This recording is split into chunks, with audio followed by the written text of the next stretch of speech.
풍성하고 살아도 모자란 세상, 우리 찬양 드리고 가기 시작합니다. 사랑하고 살아도 모자란 세상, 내 이웃을 내 몸같이 사랑하라 그러나 나는 왜 아직 사랑하지 못하나. 주님 사랑받기 바라며 어찌하여 사랑 못하나. 사랑해 주님 사랑하게 하소서. 손을 잡고 살아도 힘이 든 세상, 서로 힘이 되어 걸어가라 하시니. 그러나 나는 왜 아직 손을 잡지 못하나. 주님 내 손 잡기 바라며 어찌하여 잡지 못하나. 자기의 주님 손을 잡게 하소서. 아멘. 기도하겠습니다. 은혜로우신 아버지, 은혜와 사랑을 진심으로 감사합니다. 오늘도 우리를 사랑하셔서 귀한 시간을 갖게 해주시고 훈련 과정 잘 아버지 강의 들을 수 있도록 해주셔서 감사합니다. 진리라는 게 대인관계입니다. 성령께서 함께 해주셔서 정말로 대인관계 속에서 진리적인 삶이 나올 수 있도록 우리 하나님 도와주옵소서. 아직도 사랑하지 못한 사람이 있다면 사랑하게 하시고, 용서하지 못한 사람이 있다면 용서하게 하시고, 이해하지 못하는 사람들이 있다면 이해할 수 있는 우리가 다 될 수 있도록 도와주옵소서. 시종을 주님께 맡겨오며 예수님의 이름으로 감사하며 기도합나이다. 아멘. 예, 이 시간에는 우리 훈련 과정입니다. 훈련 과정 109페이지, 199페이지. 훈련 과정 199페이지 보시면 진리 단계가 나오게 돼요. 자, 우리가 영성을 형성하는 데서 크게 네 기둥이 있다고 그랬잖아요. 성령의 구원 사역은 우리 영혼 안에서 이루어지는 일들이에요. 그러니까 우리 어린 영이 성장해 가고 자라면서 예수님의 인격이 덧입혀져서 예수님처럼 말하고 예수님처럼 행할 수 있는 우리 삶이 변화되는 것은 성령의 구원 사역에 대한 부분이라고 보시면 되겠고요. 그 다음에 두 번째 기능이 성령의 은사 사역인 거예요. 자, 성령 은사 사역은 우리 육체가 능력이 없어서 하나님의 말씀대로 살 수 있는 능력이 없는 거예요. 그래서 하나님께서는 우리에게 육체에다가 은사와 능력을 덧입혀 주셔서 하나님 말씀대로 살 수 없는 우리를 하나님의 말씀으로 살 수 있도록 만들어 주셔서 살게 하겠다. 만들어 주겠다. 그 말씀입니다. 그래서 우리가 이제 그 성령의 은사 사역이 되면 이제 순종하지 못했다면 순종하게 되고, 기도 못하는 기도하게 되고, 은사와 능력을 덧입혀서 살 수 있도록 만들어 주시는 사역을 말합니다. 그 다음에 영성적 물질 관계는 이 땅에서 물질을 하나님이 기뻐하시고 하나님이 원하시는 수준으로 물질을 사용해가는 그 훈련을 하는 게 물질 관계고요. 그 다음에 이제 오늘 이제 대인 관계잖아요. 혼자 살 수 없잖아요. 그죠? 자, 나는 혼자 살 수 있다. 손 들어봐요. 나는 혼자 살 수 있습니다. 아무도 혼자 못 살잖아요. 우리는 누군가가 더불어 살아가야 돼. 가족이라든지 형제라든지 하여간 우리는 더불어 살아가는 존재지 혼자 살아가는 존재는 아니에요. 그 더불어 살아간다 보면 사람마다 다 다르잖아요. 성향이 다르고 성품이 다르고 기질이 다르고 자라는 환경이 다르고 이 사람들이 둘 이상이 모이면 갈등이라는 게 생겨요.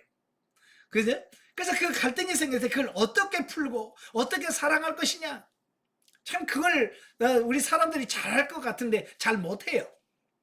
그래서 영성적 대인관계는 바로 그 대인관계를 어떻게 하나님이 원하는 수준으로 이걸 잘 바꿔갈 것인가라고 하는 훈련하는 것이 영성적 대인관계다라고 보시면 돼요. 자, 오늘 이제 영성적 대인관계인데요. 자, 대인관계에서 첫 단계를 뭐라고 그래? 본능 단계라고 그러잖아요.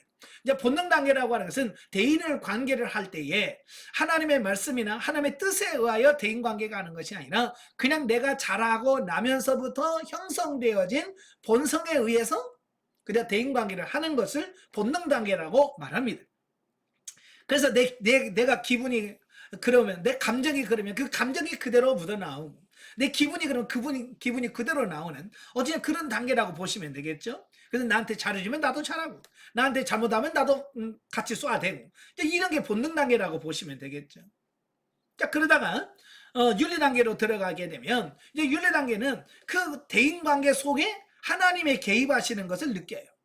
네, 그래서 이제는 본능 단계는 하나님이 전혀 느껴지지 않는 그런 단계라면 윤리 단계는 이 사람과 나 사이에 하나님이 계시구나. 저 사람이 나한테 이렇게 하는 것은 하나님께서 나를 훈련시키라고 이렇게 하셨구나 라고 하는 이제 하나님을 그 대인관계 속에 개입시키는 어떤 그런 단계가 윤리 단계라고 보시면 돼요. 그래서 어찌 보면 윤리 단계에서부터 조금씩 변화가 나타나기 시작하지. 왜? 하나님을 의식하니까. 그래서 하나님 의식하지 않을 때와 하나님 의식할 때는 조금씩 많이 달라지는 거예요. 자, 그러다가 이제 진리 단계로 들어오게 되어지는데요. 자, 진리 단계 정의를 한번 보십시다. 자, 199페이지. 진리 단계. 영혼이 주체가 되어 대응 관계를 맺게 되는 시점으로서 상대방을 통해 하나님께서 말씀하고 있다는 것을 인식하는 단계다 그랬어요. 자, 어쨌든 이 윤리 단계까지만 해도 누가 주인이냐면 내가 주관이에요. 육이 혼이 주체가 되어서 대인 관계를 맺게 돼요. 그러나 이 진리 단계에 들어가면서부터 혼이 아니라 영이 주체가 되어서 대인 관계를 맺기 시작하는 어떤 그런 단계가 된다라고 보시면 되겠어요. 그래서 이 시점에 오면 상대방을 통해서 하나님께서 말씀하고 있다는 사실을 인식하게 돼요. 그러니까 다른 사람과 대화를 하다 보면 그 사람과의 대화 속에서 하나님의 말씀이 들려지는 거예요. 마치 여러분들이 설교를 듣다 보면 하나님이 나에게 이런 말씀하신 것 같네 라고 설교를 통해서 하나님의 음성을 듣는 것처럼 다른 사람들과 대화를 하면서 그 대화 속에서 하나님의 음성을 듣게 되는 어떤 그런 단계다라고 보시면 되겠어요. 자, 어때요? 여러분, 사람과의 관계 속에 사람과 대화하다가 하나님의 음성이 들리신 분만 손 들어봐요. 한 분, 두 분. 예. 이게 정상인 거예요. 이게 하나님께서 이제 그 사랑을 통해서 이렇게 말씀하시는구나. 그걸 들려진단 말이에요. 그래서 그 아직도 안 들려지면 뭐로 들려지냐면 잔소리로 들려질 수가 많아요. 그러니까 우리가 진리 단계에 이르기 전 본능 단계에서는 대부분이 주로 이제 그 부부간의 파트너니까 그 남편이 하는 말, 아내가 하는 말을 이거 뭘로 들리냐면 잔소리로 들려져요. 그래서 뭐라고만 하면 짜증나고 신경질 나고 또 잔소리 그만하라고 하게 되죠. 왜? 내가 본능 단계에서 살고 있기 때문에 그걸 하나님의 음성으로 들려지지가 않는 거예요. 하나님의 음성으로 들려지는 것이 아니고 그게 잔소리로 들린단 말이에요. 그래서 이제 여러분이 내가 진리 단계에 왔나 안 왔나, 내가 진리 단계 삶을 살고 있나 못 살고 있나라고 하는 것을 가장 잘 알 수 있는 방법이 뭐냐면 남편이 하는 말이 아내 하는 말이 잔소리로 들려진다면 아이고 나는 멀었다. 나는 진리 단계 아니야 라고 이해를 하시면 돼요. 아시겠죠? 네. 그래서 그 남편이 하는 말이 하나님의 음성으로 들려지고 아내 하는 말이 하나님의 음성으로 들려지고 다른 사람과 대화하다 보면 그 속에서 하나님께서 내게 이렇게 말씀하시는구나 라고 하는 거 들려질 수 있는. 그러니까 이건 꼭 나이가 많아야 되고 신앙이 좋아야만이 아니라 심지어는 어린아이가 하는 말을 통해서도 그게 하나님의 음성으로 들려줄 수 있단 말이에요. 제가 아는 목사님이 간증을 하는데 그래요. 어느 날 이 목사님이 훈련을 받으면서 뭐 다 어렵잖아요. 그래서 교회 차를 몰면서 목사님 운전하고 사모님은 조수석에 앉아가지고 이게 차를 타고 가면서 이야기를 하는 거야. 그 이야기가 뭐냐면 돈이 없다.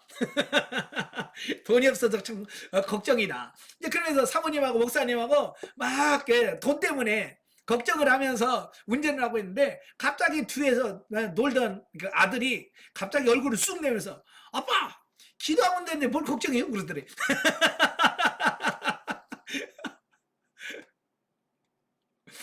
근데 그 순간 그 목사님의 이 심령에 확 들려오는 소리가 그게 하나님의 음성으로 들리더라는 거예요. 그 어린 아이가 그냥 하는 말인데 아빠 기도하면 되는데 뭘 걱정해요? 라고 하는 그 말이 하나님의 음성으로 들리다는 거예요. 그래서 사모님하고 막 얘기하다가 맞아. 기도하면 되는데 왜 우리가 이렇게 지금까지 걱정했지? 그래서 기도하자. 그래서 그걸 기도하는 삶으로 바뀌었다는 거예요. 그런 거예요. 그러니까 꼭 영적으로 유명한 사람, 성장한 사람이 꼭 하나님의 음성이 아니라 이게 집에서 어린아이가 하는 말이 하나님의 음성으로 들릴 수 있다라는 사실이에요. 예. 하나님께서는 나귀를 통해서도 말씀하시잖아요. 그죠? 나귀를 통해서, 짐승을 통해서 말씀하시는데 그 어린아이를 통해서 얼마나 말 못하시겠습니까? 예? 심지어 불신자들의 입을 통해서도 말씀한다 그 말이에요. 그러니까 그런 말씀을 들으면서 하나님의 음성을 듣고 내 자신을 변화시켜가는 그런 훈련들이 되어야 진리 단계가 될 수 있다라는 사실이에요. 그래서 여러분도 이제 진리 단계 들어오게 되면 이제 여러분이 테스트를 한번 해봐요. 상담을 받아봐요. 누구한테 상담 받느냐? 여러분의 남편, 여러분의 아내한테 상담을 받아보셔야 돼요. 그래서 나한테 좀 잔소리 좀 해보시죠. 그래서 잔소리를 할 때 주여 감사합니다. 하나님의 음성을 들려주면 내가 아무래도 지금 진리 단계 들어왔나 보다. 그리고 속에서 부글부글 끓으면서 내가 저런 말을 꼭 들어야 되나? 내가 이 나이에? 그러면 내가 아직 진리 단계가 안 됐구나 라고 생각하시면 돼요. 아시겠죠? 예? 그래서 여러분이 날마다 매일같이 남편과 아내를 통해서 상담을 받아보세요. 이건 돈 드는 거 아닙니다. 돈 드는 것도 아니니까 매일같이 그 말을 들으면서 내가 진리 단계로 살고 있는가 점검해 보시는 여러분 되시길 바라요. 자, 단지 그것은 마음으로 받아들여 말씀대로 지켜 살 때도 있고 인식은 하지만 말씀대로 살지 못할 때도 있다. 왜냐? 여태껏 진리로 살아본 경험이 없기 때문에 처음에는 힘이 든다. 예, 그렇죠. 우리가 이제 진리 단계를 살아보려고 하면 이게 잘 안 돼요. 되다 안 되다, 됐다 안 됐다. 되는 것보다 안 되는 게 훨씬 더 많지요. 왜냐하면 우리가 지금까지 살아오면서 그런 삶을 살아본 적이 없다고 말이에요. 그렇잖아요. 그런 생활을 해본 적이 없어. 그러니까 그런 생활을 안 해보던 생활을 하다 보니까 힘들겠죠. 우리 여성도들이 다 많은데 여성들 다 여러분 결혼을 하셨잖아요. 결혼을 해서 살아가는 데 있어서 처음 결혼해서 신혼살림 하는데 어때요? 편하던가요? 예?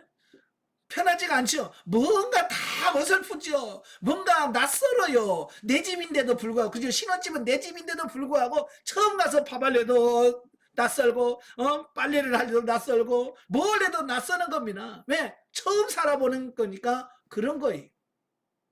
그래서 진리적인 삶도 마찬가지예요. 처음부터 막 착착 사라지는 게 아니라 처음에는 어설퍼요. 예, 사라지는 것보다 안 사라지는 게 더 많은 거예요. 그러면서 조금씩 하다 보니까 이게 조금씩 되어지는 어떤 그런 단계다라고 보시면 되겠죠. 자, 그러나 하나님께 묻고 응답받아 행하는 영 중심의 생활을 반복적으로 경험하고 숙달되면 하나님의 말씀의 법대로 사는 삶이 쉬워지고 평범하게 이루어진다.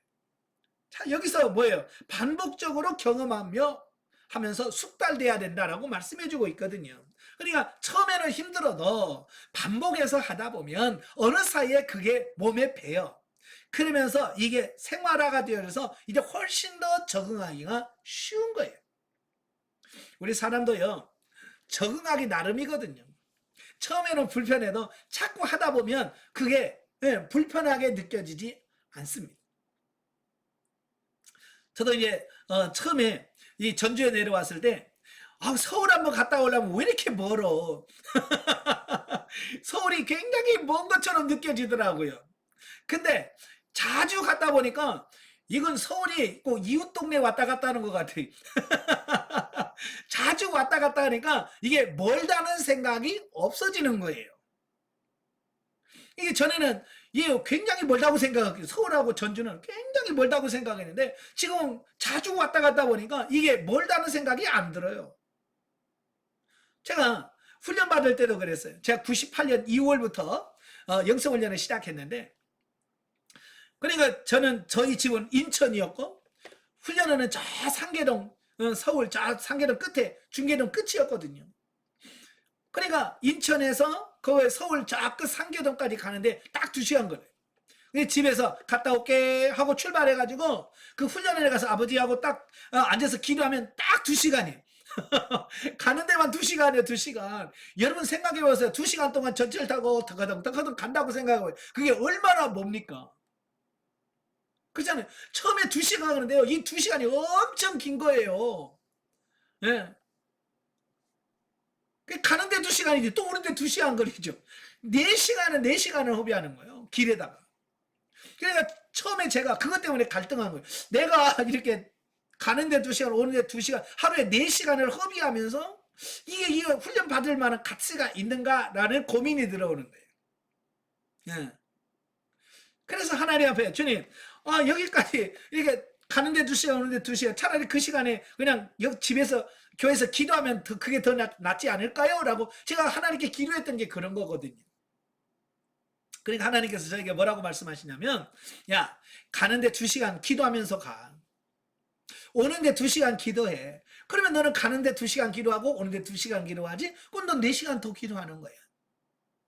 그렇게 말씀하시더라고요. 그래서 아멘 하고 그다음부터 가면서 2시간 그 전철 타고 가면서 기도하고 또 오면서 2시간 기도하고 또 교회에서 아침에 3시간 기도하고 저녁에 3시간 기도하고 생각해봐요. 아침에 3시간 저녁에 3시간 6시간은 강대상에서 기도하죠. 전철 타고 가면서 2시간 기도하죠. 오면서 2시간 기도하죠. 기도가 몇 시간이? 10시간이에요. 그게 그렇게 바뀌어지는 거예요. 그러다 보니까 나중에는 훈련을 갔다 오는 2시간이 뭐 그렇게 길게 느껴지지 않아요. 가서 주여 하고 몇 번 하면 서울역에서 갈아타야 돼. 갈아타고 또 주여 몇 번 하면 벌써 내려야 돼. 그러니까 이게 자주 왔다 갔다 보니까 이 시간이 굉장히 그 똑같은 2시간인데도 지루하거나 멀다는 생각이 아니라 그냥 이웃 동네 왔다 갔다 하는 것 같은 느낌을 받더라는 거예요. 그러니까 이 반복한다는 것이 얼마나 중요한가라고 하는 부분들이에요. 그러니까 자주 갔던 분들은 엄마 안 멀어 그래요. 근데 어쩌다 한 번씩 그 처음 가는 사람은 왜 이렇게 멀어 그래요. 뭐든지 마찬가지예요. 처음 하면 힘들어요. 그래서 여러분들이 반복해서 계속 하시다 보면 기도도 그래요. 처음에는 1시간 기도할 때 왜 이렇게 1시간이 안 가는지 한 시경을 3분 갖고 또 막 죽으라고 했는데요. 2분 갖고 막 그러잖아요. 그 막 1시간이 정말 얼마나 길어요. 그런데 1시간, 2시간씩 기도하다 보면 나중에요. 그냥 아버지하고 기도하다 보면 뭐 이제 시간 됐나? 그러면 벌써 1시간 반, 2시간 지났어요. 예. 그렇게 반복해서 훈련하는 것이 매우 중요하다. 아시겠죠? 자, 1. 가로 진리화되는 과정과 사랑의 방법. 이래 점점점 우리가 이제 진리화된다고 그랬죠. 우리 진리로 우리 삶이 바뀌어져 가는 것을 진리화된다고 말씀을 합니다. 자, 부모 여기서 보면 자녀, 부부 또 부모와 자녀와 이런 관계에 대해서 쭉 설명해 주는데요. 자, 자녀 사랑에 대해서 먼저 보겠습니다. 부모의 입장에서 자녀들을 대할 때 자녀들을 단순히 육신적인 차원에서 자기 육신의 자녀로 사랑하고 대하는 것이 일반적으로 이루어지는 윤리적인 대인관계다 그랬어요. 여러분 예수 믿는 사람이 자녀 사랑하는 게 강할까요? 예수 안 믿는 사람들이 자녀를 사랑하는 게 더 강할까요? 제가 보니까요. 예수 믿는 사람보다 예수 안 믿는 사람들이 자녀를 사랑하는 그 마음이 더 커요. 본능적으로 크더라고요. 왜냐하면 예수 믿는 사람은요. 그냥 하나님이 책임져 주실 거야. 하나님 우리 자녀들 복 주실 거야 라고 해서 좀 놓아지는 부분이 있어요. 그죠? 근데 예수 안 믿는 사람은 내가 아니면 안 돼. 왜? 하나님에 대한 존재를 못 믿으니까. 그러니까 막 그 애들한테 올인해서 그 아이들에게 쏟는 거 대단합니다. 예. 정말 육신적인 사람들도 이 자녀 사랑만큼은 끔찍합니다. 어쩌면 여러분 못 따라갈 만큼 끔찍합니다. 이건 짐승들도 마찬가지예요. 짐승들도 자기 새끼를 위해서라면 목숨 걸고 덤벼요.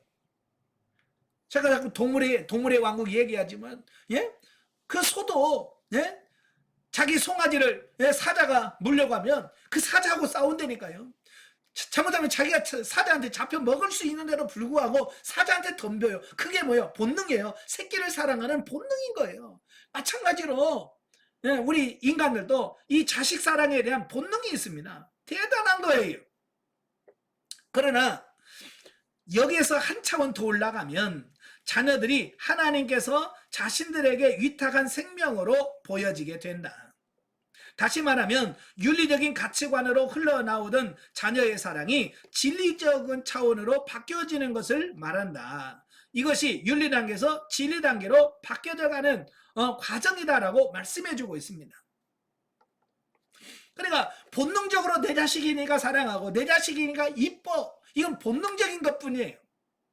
그러나 그 본능적으로 사랑하는 그 입장에서 이 아이는 그냥 내 자식이니까가 아니라 하나님이 내게 맡기는 영혼이구나, 하나님이 나에게 위탁해 놓은 존재구나 라고는 가치관으로 변화가 되어지는 거예요. 이게 그래서 자식을 바라보는 시각이라든지 자녀를 바라보는 감정들이 달라지기 시작하는 거예요. 이 조금씩 바뀌어지는 걸 가리켜서 우리가 진리화된다라고 표현하고 있는 겁니다. 아시겠죠? 그래서 이건 내 자식, 내 새끼가 아니라 하나님께서 내게 위탁해 놓은 영혼, 하나님께서 내게 맡겨진 영혼으로 바라보게 되고 그를 영혼으로 바라보고 사랑할 수 있게 되어지는 이 단계를 바로 진리화된다라고 표현하고 있는 거예요. 근데 이게 쉽게 되지는 않습니다. 예. 여러분들이 열심히 기도하면서 여러분의 사고를 얼마나 많이 바꾸느냐에 따라서 이게 변화의 어떤 강도들이 달라지겠죠. 자, 자녀는 그렇고요. 두 번째 이제 부부간의 부부간. 자, 부부간의 애정도 신앙이 초보 단계에 있을 때는 본능적인 감정이 앞서기 쉽다. 그러니까 어떤 진리로 사랑하는 것이 아니라 처음에는 영성훈련을 받기 전이나 초보 단계 때는 이게 본능적으로 사랑하는 거예요. 예, 본능적으로. 육신은 뭐야? 끌리는 게 있잖아요. 그죠? 여러분 왜 결혼했습니까? 예, 처음에 눈 맞고 끌리는 게 있잖아요. 그죠? 본능적으로 끌리는 게 있어서 그 끌리는 거에 의해서 여러분들이 결혼을 했잖아요. 그죠? 그러나 점점 어때요? 그것도 바뀌어지는 거잖아요. 육신적인 사랑도 대단합니다. 예, 육신적인 하나님을 모르는 사람도 서로 사랑할 때 그 사랑은 대단한 거예요. 세계적인 사랑이라고 하는 로미오와 줄리엣 보세요. 예? 그 사랑을 위해서 죽잖아요. 예? 그 사랑이 뭔지. 사랑 때문에 죽는 사람도 있단 말이에요. 그래, 육신적인 사람도 대단한 거예요. 우리나라의 춘향전 보세요. 예? 수청을 들겠느냐? 예? 술상을 들라? 아니되옵니다. 나는 지아비가 있습니다. 그러면 끝까지 보게, 이거 육신적인 사랑도요 대단한 거예요. 무시 못하는 거예요. 예, 그러니까 우리는 그 육신적인 사랑에서 머물러 있어. 우리는 머물러 있으면 안 되고 그 다음 단계로 승화돼야 돼요. 변화돼야 돼요. 그래서 어떤 사람은 평생을 본능적인 감정으로 살아가기 때문에 어떤 상황에서는 영원히 함께 살 것처럼 사랑하는 듯 하다가도 또 어떤 상황에서는 서로 원수를 만난 것처럼 싸운다. 때문에 반드시 그러한 육신적인 감정에서 발전하여 윤리적 단계로 그리고 진리적 단계로 발전되어야 한다. 예, 그러니까 처음에 끌리는 이런 것들은 시간이 지나면서 상실되어요. 그러니까 많은 분들이 그래요. 우리 사람들이 참 남녀들은 사랑의 호르몬이 흐른 자들잖아요. 예, 사랑의 호르몬이 흘러서 이걸 우리나라 사람들은 이 호르몬이란 말을 모를 때는 뭐라고 했냐면 콩깍지가 끼었다라고 해. 그제? 콩깍지가 끼어. 콩깍지가 끼면 안 보인단 말이에요. 상대방에 대해서 제대로 안 보여. 그냥 뭐야, 좋은 감정만 남은 것뿐이야. 그래서 그 좋은 감정 때문에 서로 연애를 하고, 사랑을 고백하고, 그래서 부부가 돼요. 그러면 그 콩깍지가 안 벗겨져야 되는데, 그죠? 콩깍지가 안 벗겨져야 되는데, 그 콩깍지가 이 오래 못 간다는 거예요. 길게 가봐야 2년? 2년 정도 간대요. 사랑의 호르몬이 2년까지는 가는데 2년 넘어가면 이 사랑의 호르몬이 안 나온대요. 이제 그때부터 뭐가 나오냐면 이제 실제로 보여지는 거죠. 이제 그때부터 이제 부부간에 사랑이 아니라 이제 원수같이 싸우는 어떤 이제 그런 단계가 된다는 거예요. 저도 이제 하나님이 사랑의 하나님이라면 계속 콩깍지를 씌워가지고 허물이 안 보이고 그냥 이쁘게만 보인다면 끝까지 사랑할 수 있을 텐데 왜 하나님께서는 그 콩깍지를 왜 벗길까? 저는 이제 그걸 고민해 본 거예요. 아니 사랑의 하나님이라면 끝까지 그냥 콩깍지 씌워놓고 그냥 헬렐레 하면서 살아가면 되잖아. 근데 왜 그걸 꼭 벗겨가지고 왼수처럼 싸우게 만들고 이렇게 할까? 여러분 콩깍지가 끼어서 사랑하는 것은 이건 사랑이 아니에요. 그냥 본능인 거예요. 진짜 사랑이 아닌 거예요. 하나님이 원하는 진리적 사랑이 아닌 거예요. 그래서 하나님께서는 처음에는 콩깍지가 끼어서 결혼을 하게 만들어요. 왜냐하면 콩깍지가 안 끼면 결혼 안 합니다. 자, 여러분한테 물어볼게요. 지금 결혼 10년 이상 되시면 지금 남편하고 결혼할 마음이 있어요, 없어요? 다시 결혼한다면 그 남편하고 하겠어요? 다른 사람하고 하겠어요? 대부분 이래요.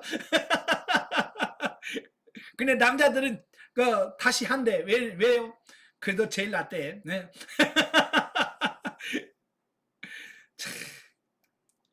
왜냐면 이제 콩깍지가 벗겨지니까 그렇게 매력 있게 안 보인단 말이에요. 그래서 어찌 보면 사랑은 그 콩깍지가 벗겨졌을 때 진짜 사랑이 나오는 거예요.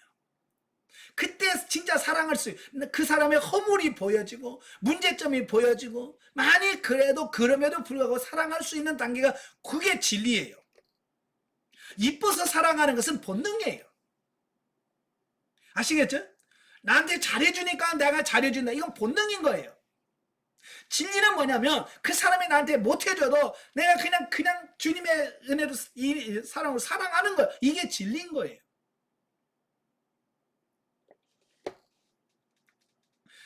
그래서 우리는 이때는 남편이 이뻐 보이지 않아도 아내가 이뻐 보이지 않아도 진리로 사랑하려고 애쓰고 노력하는 이 부분이 필요한 거예요. 아시겠죠? 예? 근데 우리는 그게 쉽지 않아요. 미운 짓 하는데 사랑하려고 해봐요. 미운 짓 하는데 사랑하려고 해봐요. 이게 안 된단 말이에요. 속에서 부글부글 끓어요. 그걸 못 견디니까 도장 찍다고 하는 거거든요. 예, 제 친구가 있어요. 어느 날 제 친구 와이프가 저한테 전화가 왔어요. 전화가 와서 울면서 저한테 하는 말이 제 친구가 자기 뭐로 이혼하자고 그랬네. 제가 그 친구 와이프를 한 번 딱 만난 적이 있거든요. 딱 한 번 만난 적이 있는데, 예. 나한테 전화해가지고, 제 친구, 남자친구가, 이혼하자고 그러는데, 그래서 그 이유가 뭐냐, 이혼하자는 이유가 뭐냐, 그랬더니 이 남자친구가 하는 말이, 너만 보면 답답해, 그런데. 이유가 없다는 거야. 너만 보면 답답해. 그냥 숨을 못 쉬겠어. 그래서 내가 살려고 하면 너하고 잠깐이라도 헤어져 있어야지. 같이 붙어있다가 내가 4명에 못 죽겠다. 답답하다고. 네? 그냥 보기만 하면 답답하다는 거예요. 네? 그래서 이혼을 하자는 거예요. 그래서 제가 알았다. 내가 한번 그 친구 만나서 한번 내가 얘기를 해볼게. 그래서 그 친구를 따로 종로에서 만나가지고 쭉 이야기를 하니까 그 친구가 하는 말이 그런 거예요. 자기 아내가 미운 것도 아니고 그런데 답답하대. 보기만 하면 답답하대. 왜? 그러니까 이 아내가 너무 생활력이 강해요. 예, 아내가 생활력이 너무 강해. 그 아무것도 없는 데서 시작해서 그 가족을 끌어가려니까 얼마나 악착같이 하겠어요. 그죠? 악착같이 돈 벌고 악착같이 쓰고 근데 그게 이뻐야 되는데 그게 싫은 거예요. 참 별놈도 다 있어. 예. 나 같으면 쌍수르고 환영하면서 나는 지금 복 받은 사람이야 그럴 텐데 그걸 복으로 이해를 못하고 지가 능력이 없으니까 예? 자존심 상하니까 그게 그렇게 싫다는 거예요. 그래서 제가 여러 말로 권면하면서 그러지 마라. 그런 사람 없다. 예. 그 화해하고 잘 살아라. 이제 그래놓고 예, 이제 왔어요. 그래서 화해해놔 버렸더니 얼마 후에 그 와이프 친구한테 전화 왔어요. 이혼했다는 이혼. 하도 도장만 찍어달라고 도장만 찍어달라고 애원을 해서 그냥 찍어줬대. 찍어줬는데 찍어주고 3개월 만에 이놈이 다른 여자하고 살아. 그러니까 이미 다른 여자가 있었던 거예요. 아이고 참 세상이 요지경이에요. 그래서 그 친구가 미워가지고 아예 전화도 안 했어요. 네. 전화도 안 끊고 있는데 어느 날 서울 가다가 한번 길거리에서 그냥 만났어요. 만나고 싶어서 만난 게 아니고 그냥 이렇게 가다가 길거리에서 만났어. 얼굴이 빼싹 말라가지고 있어서 제가 그랬어요. 그래 전차 버리고 가서 세장가 가니까 살만 좋으냐? 그러더니 야 힘들어. 아내를 바꾸면 행복할 줄 알았다는 거예요. 여자만 바꾸면 행복할 줄 알았는데 그게 아니더라는 거예요. 처음에는 그게 그렇게 될 것 같았는데 막상 살아보니까 이 여자나 똑같다는 거예요. 예, 내가 안 변하면 파트너가 바뀌어도 소용없어요. 아시겠죠? 그래서 이 영성훈련은 뭐냐면 누구를 바꾸기 위해서 하는 거 절대로 아닙니다. 예. 가끔 상담하다 보면 우리 남편은 언제나 바뀐대요. 그럼 아니 지금 남편 바꾸려고 영성훈련하는 거 아니잖아요. 그죠? 여러분을 바꾸려고 영성훈련하는 거지 남편 바꾸려고 하는 거 아니잖아요. 예. 여러분 목표를 바꾸셔야 돼. 남편을 바꾸려고 영성훈련하는 거 절대로 아닙니다. 여러분 자신을 바꾸는 겁니다. 그러면 내가 바뀌면 어떻게 되나요? 예, 내가 바뀌면 남편이 바뀌게 돼 있어요. 내가 바뀌면 남편이 바뀌어져 있어요. 그래서 먼저 우선이 나라는 걸 꼭 기억할 수 있기를 바랍니다. 아시겠죠? 예. 이것은 단순히 인격적으로 고양되어 가는 것을 말하는 것은 아니다. 남편은 아내를 대할 때, 아내는 남편을 대할 때 과거에는 육신적인 가치관으로 상대방을 바라보며 육신적인 즐거움을 얻기를 원했지만 이제는 그 육신의 가치관을 벗어나서 남편을 혹은 아내를 대할 때 죽게 하듯 하고 예전에는 육신적인 가치관 나한테 돈을 얼마나 벌어다 주고 나를 얼마나 사랑해 주고 나한테 얼마나 선물을 주고 이런 것들에 의해서 내가 사랑을 하고 사랑을 느꼈다면 이제는 그런 게 아니라 그런 육신적인 가치관을 벗어서 그저 죽게 하듯 주님을 섬기듯이 섬겨주는 이게 제일 중요한 거다라는 사실이에요. 근데 가끔 보면 이 아내를 사랑하고 남편을 사랑할 때 그 사랑을 어쩌면 이용의 대상이 되는 경우가 많아요. 여러분은 절대 그러시지 않겠죠. 근데 대부분의 사람들은요 그걸 이용해 먹습니다. 자, 예를 들어서 이런 거예요. 남편이 일하고 돌아옵니다. 여보 나 사랑하지요? 그럼 사랑하지. 그래요. 그러면 설거지 좀 해줘요. 자, 이거 진짜 남편을 사랑하는 걸까요? 사랑이라고 하는 것을 이용해서 그를 이용해 먹는 거잖아요. 여보 왜 나 사랑하죠? 그럼 사랑하지. 그러면 청소 좀 해줘. 이건 사랑을 이용해 먹는 거지 그 사랑하는 게 아니잖아요. 그죠? 오늘날도 보면 대부분의 많은 사람들이 사랑이라고 하는 것을 이용해서 상대방을 이용해 먹으려고 하는 거지, 정말로 내가 변화돼서 그 사람을 위해서 내가 희생하고 헌신하려고 하지 않는다 그 말이. 그러나 성경은 뭐라고 말하냐면, 아내를 대할 때, 남편을 대할 때 주께 하듯 해라. 그분이 주님이에요. 남편이 주님이에요. 아내가 주님입니다. 자, 그래서 아내 주님한테 말할 때 그렇게 툴툴거리면서 말하겠습니까? 그죠? 주님한테 하면서 그렇게 불평하면서 그렇게 12조로 하겠습니까? 예? 주님한테 하면서 가재미 눈 뜨고 하면서 하겠습니까? 예? 못하겠죠. 이제는 여러분의 사고를 바꾸십시오. 그냥 내 남편이라고 아니라 나의 주님입니다.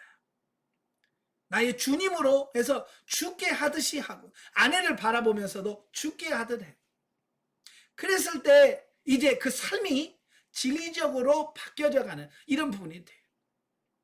이건 쉽지 않을 거예요. 왜? 우리 지금까지 그렇게 살아본 적이 없거든요. 그죠? 그래서 그걸 우리가 도전을 하고 조금씩 바뀌어 가야 돼. 그 다음에 세상을 살아갈 동안 주님의 거룩한 뜻을 이루어 드리기 위한 좋은 동반자로 보여짐으로 말미암아 좀 더 이해의 폭이 확대되고 가치관이 성경적 토대 위에 객관화되기 시작하는 것이다 그랬어요. 그래서 이제 부부라고 하는 것은 이용해 먹는 대상이 아니라 하나님의 뜻을 이루어가는 동반자요 동역자로 인식을 하는 거예요. 예. 그래서 같이 협력하고 해서 상을, 하나님의 나라에서 받을 상을 같이 이루어갈 동역자, 동반자, 이런 개념이 세워야 돼요. 그래서 같이 하나님의 일하고 같이 섬겨드리고 하는 이런 부분들이 필요하다는 사실.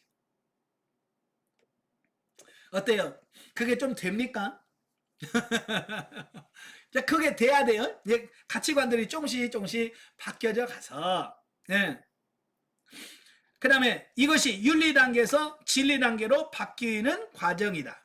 또한 영성적으로 진리화되는 단계에 이르기 시작하면 대인관계에 있어서 누구를 대하든지 어떠한 상황을 만나든지 간에 감정적이나 윤리적 차원에서 느끼고 반응하는 것이 아니라 그 사람의 말이나 그 상황의 내면에 들어가 거기에서부터 하나님의 뜻과 섭리를 구하기 위하여 갈등하게 되는데, 자, 진리 단계에 들어가게 되면 겉으로 드러나는 표면만 가지고 판단하는 것이 아니고 그 내면에 들어있는 깊은 뜻, 하나님의 섭리, 하나님께서 뭘 원하실까, 여기까지 내다볼 수 있는 수준이 돼야 된다 그 말이에요. 자, 예를 들은 거예요. 자, 예를 들었어요. 자, 여러분이 남편이 갑자기 여러분 보자마자 화를 내요. 그러면 여러분은 화나는 남편을 보면서 무슨 생각을 하게 돼요? 예? 왜 또 화내? 자, 우리는 그렇게 반응할 수 있잖아요. 그죠? 그러나 진리 단계에 들어가게 되면 왜 화내요? 그게 아니라, 아버지 왜 화를 낼까요? 그 남편이 화를 내는 이유가 있을 거 아니에요. 그냥 아무것도 없는 화를 내겠습니까? 뭔가 이유가 있을 거 아니에요. 그죠? 화내는 이유가 있을 건데, 그러니까 겉으로는 왜 화내요? 누구는 뭐 화 안 나나? 이렇게 하면 이건 싸움이 일어나는. 그러니까 화를 냈을 때 아버지 화나는 이유가 뭘까요? 화를 내게 하신 이유가 뭡니까? 그래서 하나님이 그 사람의 내면에 들어가는, 그 사람의 내면으로 들어갔을 때 그가 화가 나는 이유를 깨닫게 된다 그 말이에요. 그래서 그 화를 내게 만든 그 원인, 이유를 찾아서 그 이유를 제거하면 금방 그 화는 사라지는 겁니다. 아시겠죠? 근데 우리는 그 원인을 제거하려고 하는 것이 아니라 항상 뭐만 가지고 하냐면 표면적으로 왜 화내요? 네? 당신이 화나면 집안 이게 분위기가 상하잖아요. 그러면서 왜 화내요? 라고 화내는 것 자체만 가지고 우리는 싸워. 그러니까 근본적인 문제가 해결이 안 되잖아요. 남편은 분명히 화가 났을 때는 내면적인 이유가 있을 거야. 이유가 있으니까 화를 날 텐데 그 원인을 제거하지 않은 채 계속 왜 화만 내냐고 하니까 이게 정리가 안 되는 거예요. 무슨 말이 아시죠? 그래서 우리가 화나는 그 화를 내는 그 표면적인 부분에다가 맞추지 말고 아버지 앞에 주님 왜 화를 날까요? 하고 주님 앞에 물으면 그 남편이 화를 나는 원인을 깨닫게 하시면 아 저것 때문에 그렇군요. 그래서 빨리 가서 그 문제만 해결하면 돼. 자 예를 들어서 남편이 들어와서 집에 오자마자 화를 내요. 그래서 아버지 뭐예요? 주님이 그래 집안이 너무 지저분해서 그렇다. 네가 청소 안 해서 집안이 지저분해서 네 남편이 화냈다. 자 그런 깨달음을 주시면 어떻게 해야 돼요? 왜 화내요? 그래 안 하잖아요. 그냥 가서 빨리빨리 어지러운 거 정리하고 미안해요. 한마디면 그거 없어지잖아. 화가 안 나잖아요. 그죠? 왜? 원인이 죄가 되니까. 자 이런 거예요. 우리는 자꾸 원인을 파고 들어가려고 해야 되지 겉으로 드러나는 표면적인 거 가지고 우리가 싸울 이유가 없다는 얘기예요. 무슨 말이 이해가 되시죠? 예. 자 성도들은 거듭되는 이러한 대인관계 훈련을 통해서 더 깊은 차원의 은혜에 이르러 결국 삶의 전부가 생명이 되는 기쁨을 맛보게 된다. 자, 이거 반복적으로 하시고 이거 해야 돼요. 이거 참 쉽지 않아요. 그래도 해야만 돼요. 저도 저희 집사람이 7년 전에는 벌써 이렇게 7년이 됐네요. 7년 전에 머리가 아프다고. 예. 그래서 병원에 갔어요. 병원에 가서 MR을 찍어보니까 뇌종양이라고. 예. 이 계란만한 종양이 이 청신경 여기 초종에 여기 신경 다발에 이렇게 있다는 거예요. 그래서 정말 이렇게 MR의 사진을 보니까 계란만한 게 여기 귀 안에 머리 속에 계란만한 게 이렇게 하얀 덩어리가 있는 거예요. 그만큼 이게 큰 거예요. 그러니까 이제 그게 신경을 누르고 하다 보니까 이제 한쪽 귀가 안 들리고 눈이 안 들리고 예? 안 보이고 이런 현상들이 일어나는 거예요. 그다음에 나중에 걷지도 못하게 되고 예. 그래서 이래 현대 아산병원에 입원을 해서 수술을 했어요. 수술을 하니까 이제 신경을 싸고 있다가 그걸 제거하면서 신경이 다쳤잖아요. 신경이 다치면서 청신경 듣는 한쪽 귀 들리는 게 안 들리고 한쪽 눈 보이던 게 안 보이고 또 이 앞면을 이 절반을 관장하는 신경이 다치니까 이제 구안화사처럼 얼굴이 돌아가고 이런 현상들이 나타나는 거예요. 처음에 수술하고 딱 나왔는데요. 수술실에 저희 집사람 얼굴 딱 보는 순간요. 저도 깜짝 놀랐어요. 얼굴은 확 돌아가 있지. 네? 네? 뭐 이런 보니까요. 야 정말 이렇게 이렇게 볼 수 있는 이게 아니더라고요. 나중에 수술을 다 마치고 퇴원을 했는데 입은 돌아가 있지 얼굴은 돌아가 있지. 야 정말요 같이 걸어가는데 창피해요 창피해. 제가 제 아내를 데리고 걸어가는데 얼굴 돌아가 있는 아내를 데리고 가는데 너무 창피한 거예요. 창피하다고 느끼는 거예요 이 아내 제가. 네. 그래서 하나님 앞에 기도해서 하나님 정말 창피해요. 그때 주님께서 저에게 하신 말씀이 그런 거예요. 야 얼굴이 이쁘다고 사랑하는 것은 본능이야. 그런데 얼굴이 미워도 네가 사랑할 수 있는 거 그게 진짜 진리적 사랑이란다. 얼굴이 이쁜 여자는 누구나 다 사랑할 수 있다는 거야. 얼굴이 이쁘고 잘생긴 여자는 누구나 사랑할 수 있다는. 그러나 얼굴이 미웃고 입이 돌아간 여자는 아무나 사랑할 수 없고 이 진리적으로만 사랑할 수 있다 그러시는 거예요.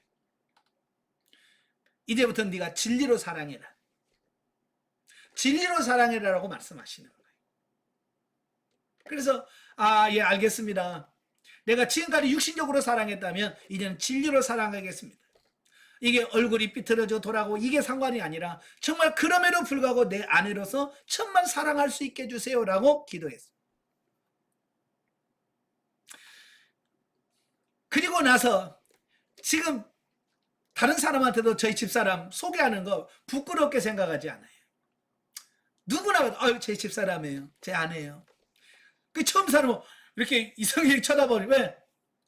보신 분들은 알 거예요. 지금도 많이 돌아왔지만 처음에는요 완전히 돌아가니까 진짜 내가 봐도 이상한 그렇게 보였어요. 좀 많이 돌아왔는데도 그래요. 그러니까 그런 걸 보면서 진짜 사랑이라는 게 그런 거다. 예, 그걸 가르쳐 주셨어요. 그래서 예 알겠습니다. 그럼에도 불구하고 사랑하기를 원합니다. 그럼에도 불구하고 정말 이쁘게 사랑스럽게 바라볼 수 있게 해주세요. 라고 하나님께 기도하기 시작을 했어요. 근데요 어느 날 이 삐뚤어진 얼굴을 보는 순간에요 그렇게 이쁜 거예요. 그렇게 사랑스러운 거예요. 그게 이뻐서 이쁜 게 아니라 정말 뭐 그런 게 아니라 그 얼굴인데도 불구하고 사랑이 흘러가는 내 모습을 보여요. 그래서 하나님께서 이런 걸 원하셨구나. 얼굴이 이뻐서 사랑하는 것은 큰 본능이다. 그러나 그렇지 않음에도 불구하고 사랑할 수 있는 그게 진짜 사랑이다.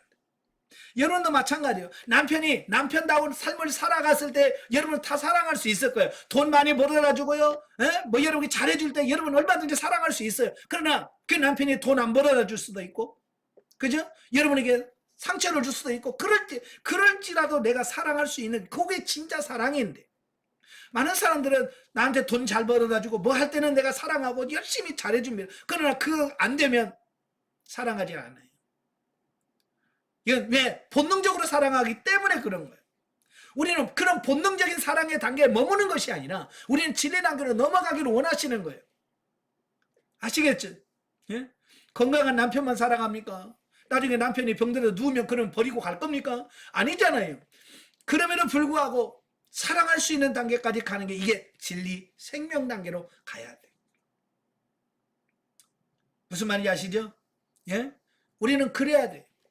그래서 하나님께서는 그 단계로 우리를 끌어가시기 위해서 그 남편을 마음을 움직여가지고 어떻게 해요? 계속 우리의 마음을 뒤집어 놓는 겁니다. 그러면서 이래도 네가 사랑할래? 이래도 사랑할래? 이래도 사랑할래? 라고 하는 거예요. 그래서 우리는 싸우죠. 아버지 맞습니다. 그래도 사랑하기를 원합니다. 그럼에도 불구하고 내가 사랑하기를 원합니다. 라고 해서 그 사랑을 키워갔을 때 내가 어느 정도 사랑에 대해서 진리가 단계에 되어지면 그때 남편도 변화되고 새로워지는 것을 보겠대. 그래서 육신적으로 본능적으로 사랑하는 게 아니라 이제 진리적으로 그를 사랑할 수 있는 그 부분이 되어지는 거예요. 자, 그러므로 진리화되는 과정에서는 사랑하는 방법을 바꿔야 된다. 예, 이제 윤리 단계와 진리 단계는 사랑하는 방식이 달라요. 차원이 달라요. 그래서 대인관계에 있어서 본능적이고 윤리적인 행위들은 하나님이 인정하실 수 없는 생명이 없는 것들이다. 그러니까 육신적으로 아무리 죽고 못 살고 당신 없는 세상 나무와 안고 없는 찐빵에 당신 죽으면 나도 죽을래. 그래서 같이 죽는다 그래도 이건 하나님 안에서는 이건 아무것도 아닌 거예요. 그냥 본능인 것 뿐이에요. 본능일 뿐이에요. 부모가 자녀들을 입히고 먹이는 것은 당연하지만 문제는 그 행위의 근원이 어디서부터 시작됐는가 하는 데 있다. 육신적이냐 본능적이냐 하나님 말씀이나 진리에서 출발한 요게 주의라는 거예요. 그래서 단적으로 말해서 육신적인 욕망으로 자식 잘 되기 위하여 먹이고 입히고 그러한 가치관으로 자식을 위하여 기도한다면 거기에는 아무런 의미가 없다. 왜? 하나님과 아무런 상관이 없기 때문에 그렇다.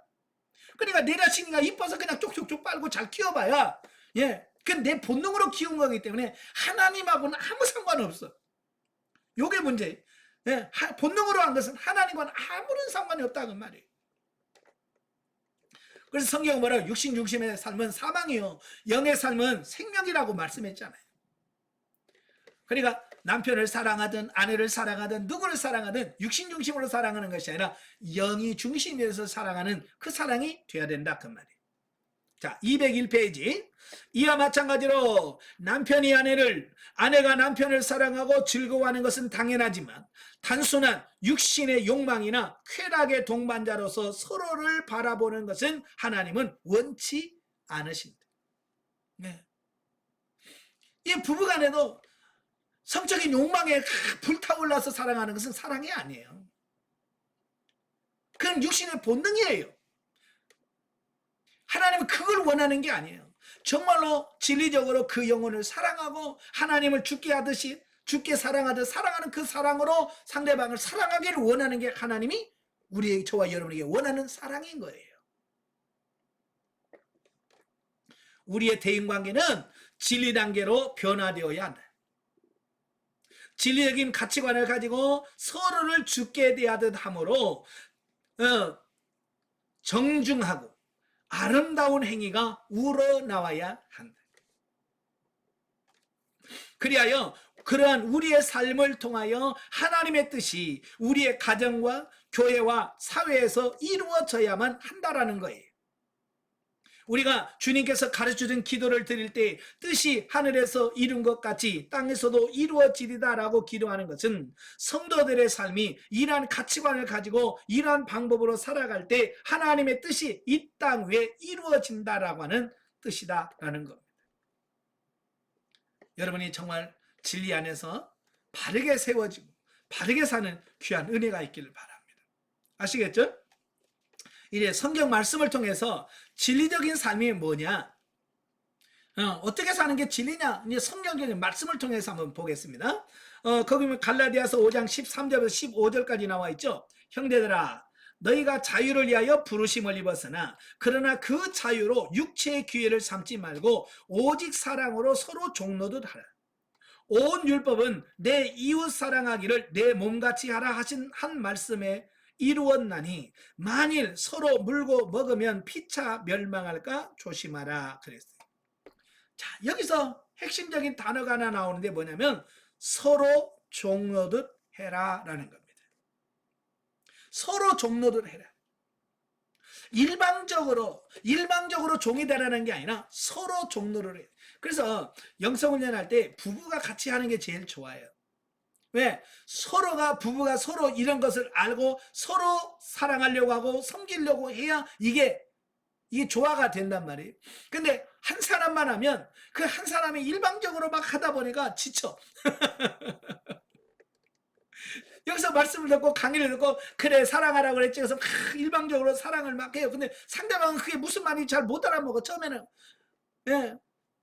그러니까 처음에 잘해주면 진짜 막 그걸 이용해 먹어. 더 상대방이 더 이용해 먹으니까 몇 번 이용당하면 여기서 속에서 부글부글 끓어. 그래서 더 열받아서 안 하고 막 그러거든요. 근데 상대방이 서로 훈련을 받으면 저건 무슨 훈련이구나.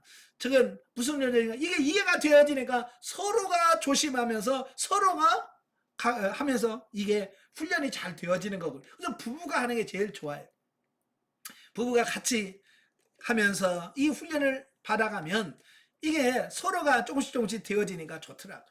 저도 이제 집사람하고 같이 이제 부부가 같이 훈련을 받았거든요. 원래는 이제 같이 받아야 되는데 저희 애들이 6살, 7살이니까 둘이 훈련을 가보면 애들이 올 때 아무도 받아줄 사람이 없잖아요. 그래서 격주로 받았어요. 제가 먼저 받고 집사람은 다음에 받고. 그래서 집사람 훈련 받으면 나는 집에 있고 내가 가면 집사람이 있고 이렇게 해서 격주로 아이들 때문에 따로 떨어져서 훈련을 받았지만 거의 같이 가다 보니까 경험하는 그 수준들이 거의 같잖아요. 그러니까 막 집사람이 열받고 있으면 또 하나님 또 처리할 훈련 기간이구나 주여 하고 이제 보글보글 끓여서 막 하면 주여 또 처리시켜 주세요 그러면서 하니까 이게 훨씬 낫더라고요. 모르고 당하는 것이 아니고 내가 알면서 가니까 훨씬 더 쉽더라고요. 그렇다고 부딪히지 아니에요. 막 부딪혔어. 사실은 저는 언제 부부싸움 많이 했냐면 영성훈련 받고 나서 부부싸움 많이 했어요. 사실 영성훈련 받기 전에는 부부싸움 같은 거 안 했어요.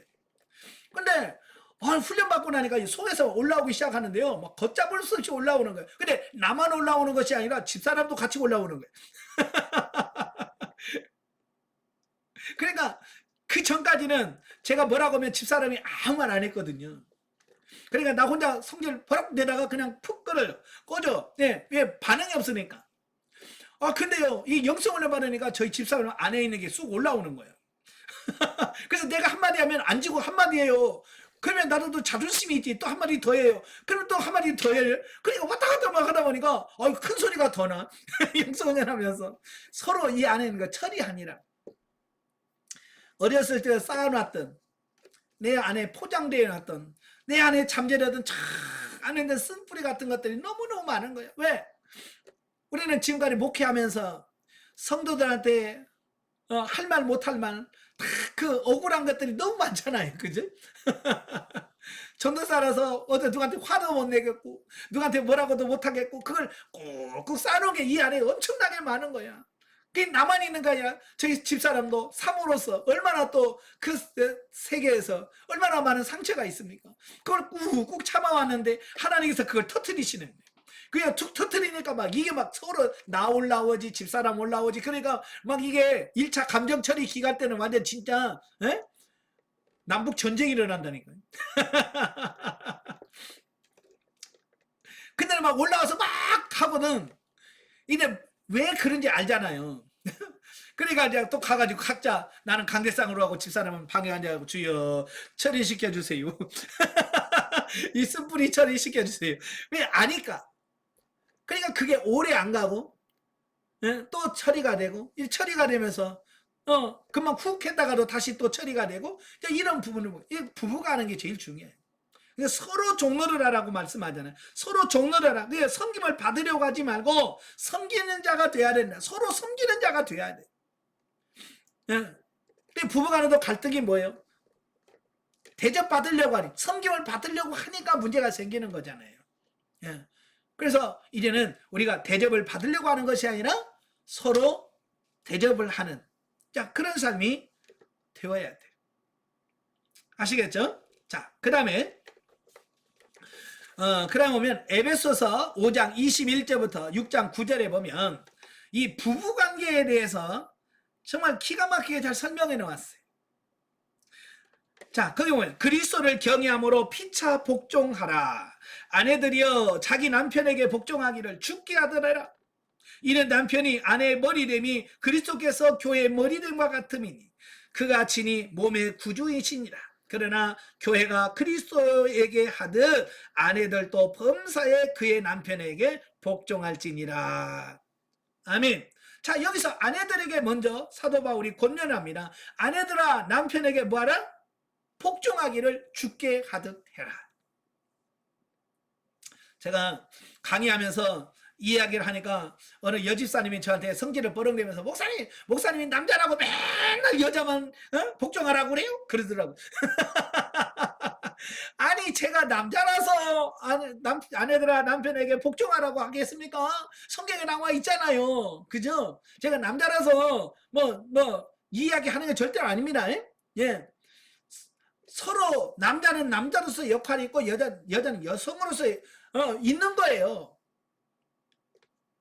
그래서 여성은 뭐냐? 아내들은 남편의 말에 순복하는데 그 남편의 말을 주께 하듯, 주께 하듯이 복종해라. 교회가 그리스도에게 복종하듯이. 교회는 머리 대신 주님의 말씀에 100% 순종하잖아요. 그죠? 마찬가지로 그와 같이 아내들아 남편에게 순복해라 라고 말씀해주고 있습니다. 이거 쉽지 않을 거예요. 아내가 남편의 말을 듣고 남편의 말에 순종한다는 거 쉽지 않습니다. 저도요, 상담받으면서 제일 많이 했던 게 그런 거예요.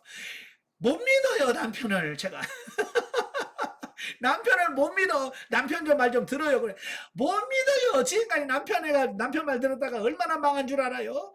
그러면서 아예 남편을 신임을 안 해. 그걸 보면서 이게 주님에 대한 신뢰가 없구나. 신뢰가 없구나. 그걸 깨닫게 돼요. 자, 여러분, 남편을 신뢰해 보세요. 여러분이 못 믿는 남편 누가 믿겠어요? 그렇잖아요. 부인인 여러분이 못 믿는 남편 누가 믿겠냐고요. 다른 사람은 다 믿어도 여러분이 믿어야 되지 않겠습니까? 그죠? 그렇잖아요. 모든 사람 여러분 남편 미워해도 여러분은 남편 위하고 남편을 믿고 남편을 존중해 줘야 되지 않겠습니까? 근데 아내가 남편을 존중하지 않으면 누가 존중해 주겠어요? 그래서 아내들이여 자기 남편에게 복종하기를 주께 하더래라. 교회가 그리스도께 복종하듯이 그렇게 해라. 그리고 바로 이어서 남편들아 그랬어요. 남편들아 아내 사랑하기를 그리스도께서 교회를 사랑하시고 위하여 자신을 주신같이 하라. 아내는 남편에게 복종하고 남편은 아내를 사랑하는데 어떻게 사랑하느냐? 예수님이 교회를 위하여 자기 몸을 십자가에 못 박여 죽듯이 사랑해라. 여러분 사랑하는 게 쉬워요? 복종하는 게 쉬워요? 뭐가 쉬울 것 같아요? 둘 다 쉽지는 않아요. 네. 보통 남자들이 집에서 아내를 정말로 주께서 사랑하듯이 해야 되는데 사랑하진 않아요.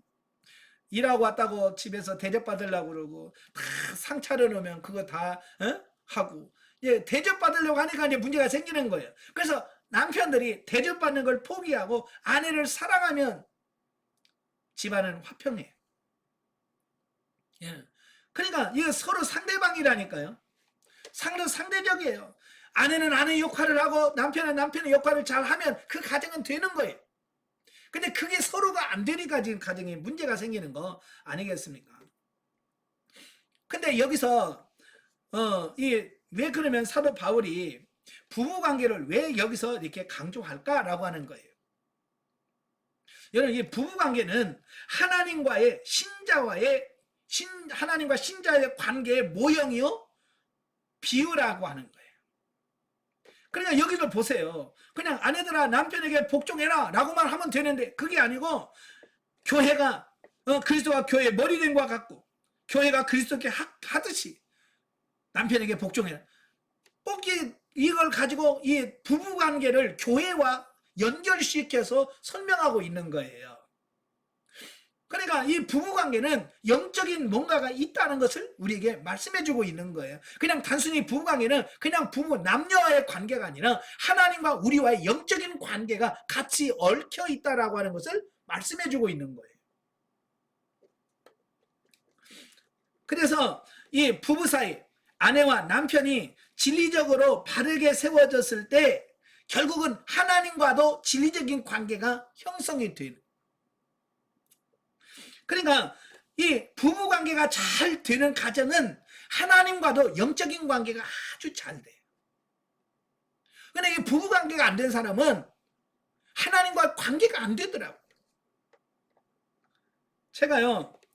저는 20살 때부터 교회에서 철회하면서 기도하는 걸 하나님 훈련시키셨잖아요. 그래서 하여간 교회에서 철회하면서 기도하는 걸 제가 참 좋아해요.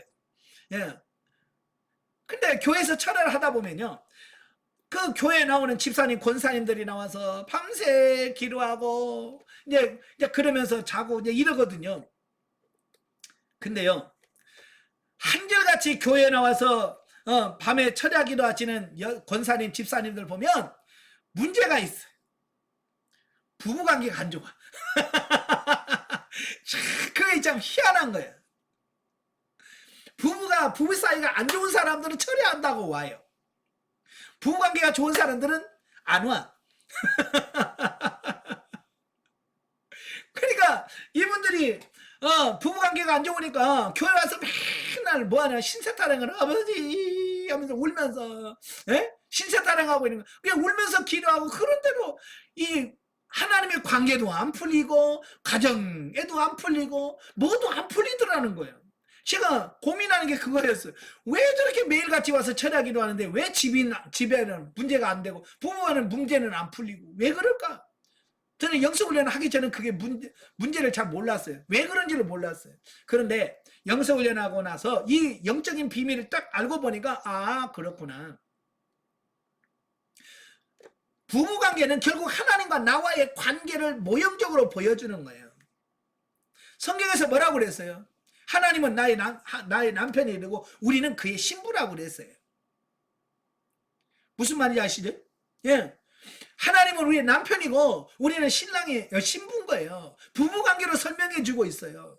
근데 이 하나님을 섬기는 법을 바로 육신의 남편과 아내라고 하는 이 부부의 관계를 통해서 결국 부부간에 서로 사랑을 하면서 하나님과 이 관계를 훈련하고 연습하는 관계라 그 말이에요. 그래서 이 부부 관계가 안 좋으면 결국 하나님의 관계가 안 좋은 거예요. 이걸 영성 훈련하면서 깨달은 그래서 부부 관계가 좋아야 되는구나. 한번 여러분도 한번 생각해 봐요. 부부간에 싸우고 교회 가서 기도해 봐요. 예, 부부간에 싸우고 기도해 보니까 너무 잘 되더라. 손 들어봐요. 그럼 싸우고 가면 기도가 막히더라. 손 들어봐요. 그게 정상이야. 싸우고 기도하러 가면 기도가 막혀야 그게 정상인 거예요. 그럼 우리가 그러죠. 아니 남편하고 싸우는데 왜 하나님 기도 안 됩니까? 예, 그건 부부관계, 이거 남편과의 관계가 아니라 이건 하나님과 나와의 관계에 대한 설명이기 때문에 바로 부부가 싸우면 하나님 관계가 안 좋아요. 그래서 사도 바울은 이 원리를 알고서 이건 비밀이다 그랬어요. 이 비밀이 크도다. 그래서 결혼을 해야 영적으로 성장을 하고 성숙을 해요. 예. 그래서 참 나이만 들고 결혼 안 하신 분들 있잖아요. 참 영적으로 이 비밀을 몰라. 이 비밀을 몰라. 그러니까 천주교 신부들이 어찌 보면 결혼 안 하고 막 사니까 믿음이 더 좋을 것 같죠? 별로 없어요. 목사들은요, 왼수 같은 부인하고 싸우면서 이걸 훈련하는 거예요. 그래서 이걸 영적으로 더 깊어질 수 있는 거, 이 비밀을 알기 때문에, 에베소서 5장에 이 비밀을 알기 때문에 하나님께 깊어질 수 있는 이런 부분이 생겨지는 거예요.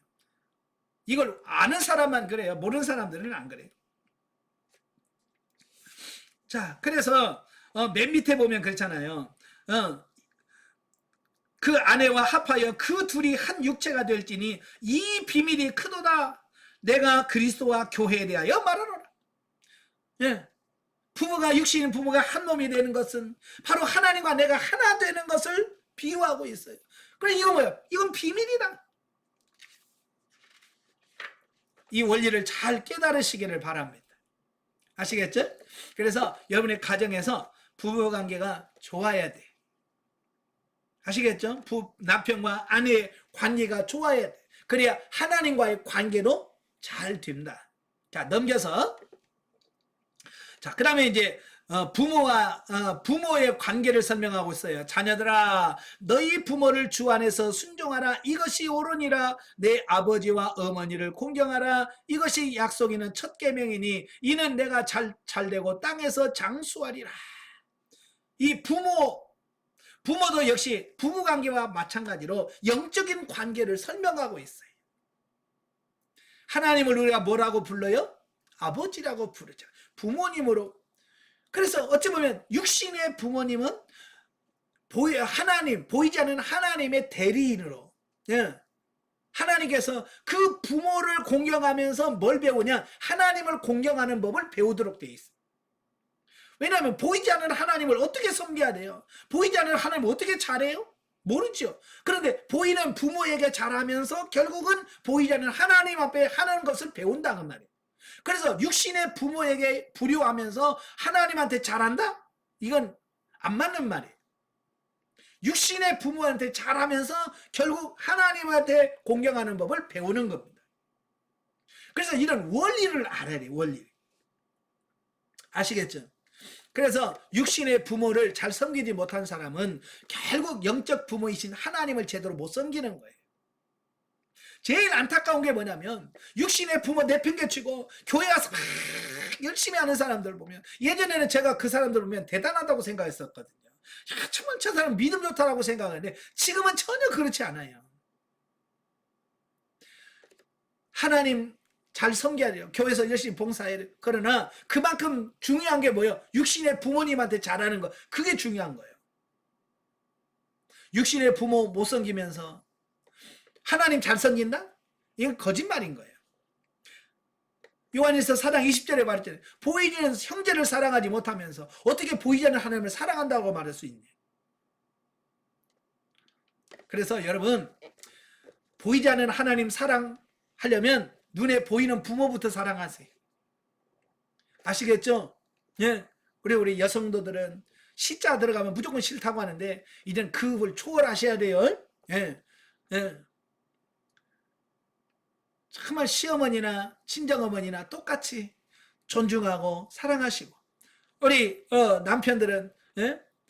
장모님이나 우리 친어머니나 똑같이 사랑을 하고 야 그래야지 니네 엄마 따지면 안 돼. 옛날처럼 뭐 친가만 잘하고 처가는 이거 아니면 안 되고 서로가 양가가 서로 잘할 수 있는 이런 삶이 되셔야 돼.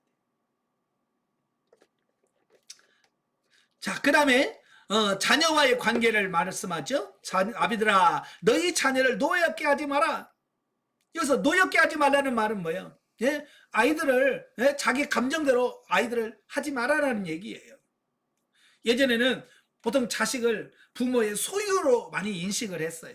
그래서 내 마음대로 해도 된다라고 생각을 했어요. 그러나 이제는 자식이 내 소유가 아니라 하나님의 맡겨진 영혼으로 인식을 하셔서 그 자녀들을 대하는 우리의 자세, 태도가 달라져야 돼요. 아시겠죠? 예. 자, 그 다음에 노사관계. 예. 종들아, 예. 종들아 두려워 떨며 성실한 마음으로 육체의 상전에게 순종하기를 그리스도에게 하듯 하며 눈가림만 하여 사람을 기쁘게 한 자처럼 하지 말고 그리스도의 종들처럼 마음으로 하나님의 뜻을 행하여 탄 마음으로 섬기기를 주께 하듯 해라. 자, 여기서 말하는 종은 요즘으로 말하는 노사관계예요. 직장 생활할 때 사람들 눈치 보면서 대충 하지 말고 정말 하나님을 섬기듯이 하나님의 일하듯이 해라 그 얘기입니다. 그리고 상전들은 뭐라 그래요? 상전들아 너희도 저희에게 이와 같이 하기를 공갈을 그치라. 쉽게 말하면 갑질하지 마라. 네가 사장이라고 갑질하지 마라 그 얘기. 이는 저희와 너희의 상전이 하늘에 계시고 그에게는 외모로 사람을 취하는 일이 없는 줄 너희가 압니다. 그래서 하나님은 이렇게 삶의 현장에서 곧 삶의 현장이 곧 영성 훈련의 삶의 현장이라고 돼요. 가정, 부모와의 관계, 자녀와의 관계, 직장생활 모든 것이 뭐냐 내 영적 훈련하는 장소라고 할 수 있는 거예요. 꼭 교회 와서 훈련을 와서 이게 훈련만 해야만이 아니라 여기서 훈련을 받고 이것을 여러분의 각 가정에서 또 직장에서 여러분의 그 훈련을 통해서 여러분을 세워가는 그 일을 하셔야 된다 그 말이에요. 자, 그 다음에 마지막으로 베드로전서 3장 1절부터 9절 말씀인데요.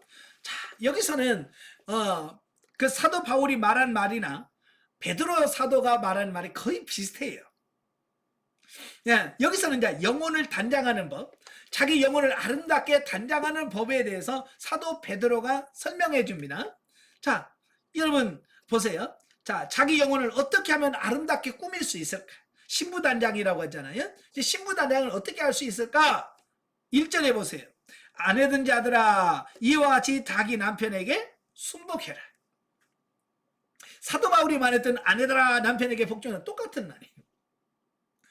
이게 어쩌면 우리는 윤리적으로 맨날 또 라고 생각할 수 있겠지만 그것이 우리 아내들의 자기 영혼을 아름답게 꾸미는 법이 뭐냐 자기 남편의 말에 순복하는 것 이 훈련이야말로 자기 영혼을 아름답게 단장하는 법이다 그 얘기예요.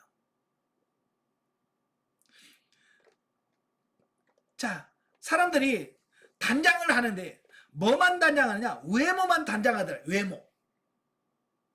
그래서 이 베드로가 보니까 사람들이 외모를 단장을 해. 그래서 보면 너희 단장은 머리를 꾸미고 금을 차고 아름다운 옷을 입는 외모로 하지 말고 그러니까 우리가 겉모습을 아름답게 꾸민다고 해서 진짜 영혼을 아름답게 꾸미는 게 아니라는 거예요. 쉽게 말하면 여러분 교회 갈 때 이쁜 옷 입고 간다고 여러분 영혼이 이쁜 게 아니라 그 말이에요.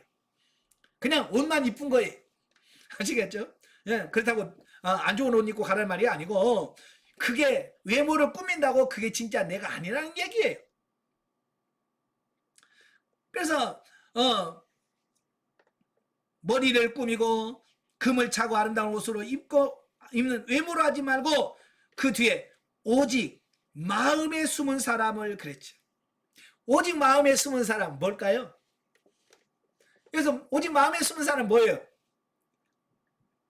예, 영혼이에요. 영. 사도 바울 말은 속사람. 우리 영을 말하는 겁니다. 예, 바울은 베드로는 외모를 꾸미는 게 진짜 꾸미는 게 아니고 이 내면 속사람, 마음에 숨은 사람, 이 사람을 꾸미는 게 진짜 영혼 단장하는 법이다 라고 말씀하고 있는 거예요. 그래서 내 영이 아름다워야지 겉사람이 아름다운들 의미가 없다. 왜? 이 겉사람은 아무리 꾸며놔도 언젠가는 죽어서 땅에 썩어져. 요즘에는 그냥 한 줌에 재로 나오더라고요. 아무리 뭘 꾸며놔도 재로 나와 아무것도 없어요. 그러나 영을 꾸며놓으면 그 영이 단장한 것은 결국 하나님의 나라에 가게 되고 그 영이 단장하는 것에 따라서 뭐가 되어지? 하늘에 상이 주어진다. 예. 그래서 지금 여러분은 자기 영혼을 아름답게 꾸미는 기간이라고 보시면 돼요. 그러면서 하나 예를 들어서 설명해 줘요. 예를 들어 설명해 주는데 뭐냐면 그 뒤에 누구를 말하냐면 아브람과 사라의 예를 들어주는데요. 예? 여기 보면 이는 하나님 앞에 값진 것이라. 전에 하나님께 소망을 두었던 거룩한 부녀들도 이와 같이 자기 남편에게 순복함으로 자기를 단장하였나니 사라가 아브라함을 주라 칭하여 복종한 것 같이 너희가 선을 행하여 아무 두려운 일에도 놀라지 아니하므로 그의 딸이 되었느니라 그랬어요. 여러분, 이 사라는 아브라함을 자기 주인으로 모셨다는 거예요. 네, 자기 주라. 우리가 주여 주여 하는 것처럼 이 사라는 자기 남편을 주여라고 주님으로 모시고 섬겨서 살았다는 거예요. 제가 벌써 한 15년 됐겠네요. 15년, 20년 다 되는데 저 경상도 의성에 있는 데 가서 집회를 했어요. 집회하고 강의를 하는데 제가 이 이야기를 했어요. 예? 사라는 자기 남편 아브라함을 주라 해서 섬겼다 그 말하니까 그분이 집사님이 하는 말이 우리 남편이 아브라함 같으면 나는 얻고 살겠어요. 그래. 우리 남편이 아브라함만 같으면 자기는 얻고 살겠대. 예. 참 기가 막혀. 예. 그래서 제가 뭐라고 그랬게요? 저도 상자에 한 성과를 하잖아요. 그래서 제가 그랬어요. 아니 지금 성경을 제대로 알고 지금 그 얘기를 하는 거냐? 예? 그래서 남편이 집사님 팔아먹었어요? 그래서 제가 물어봤어요. 자기 남편은 자기를 팔아먹은 적이 없대요. 그러면 예, 지금 남편은 아브라함보다 훨씬 더 훌륭한 분이라고. 아브라함은 자기 살겠다고 자기 마누라를 2번씩이나 팔아먹은 사람이라고.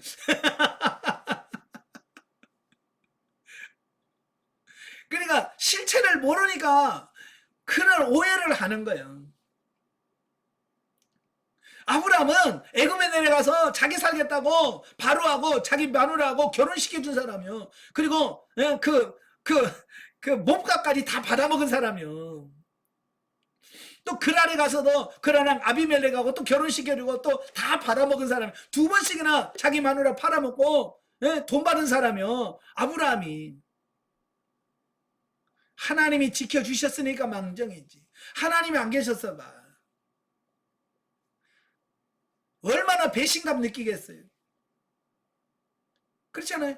그럼에도 불구하고 사라는 그런 자존심 다 내려놓고 그럼에도 불구하고 그런 남편을 주라고 섬겼다는 거예요. 그러니까 남편이 잘하고 못하고 능력 이런 걸 따지는 순간 우리는 이미 영성적인 삶이 아니에요. 예? 뭐 남편이 남편 같아야죠. 뭐 같아야죠 라고 말하는 그 순간 그 영성이 아니에요. 성경에 어때요? 남편 같은 남편만 사랑하라고 어디 나와 있어요? 그죠? 돈 많이 벌어다 주는 남편 사랑해라 어디 나와 있습니까? 예?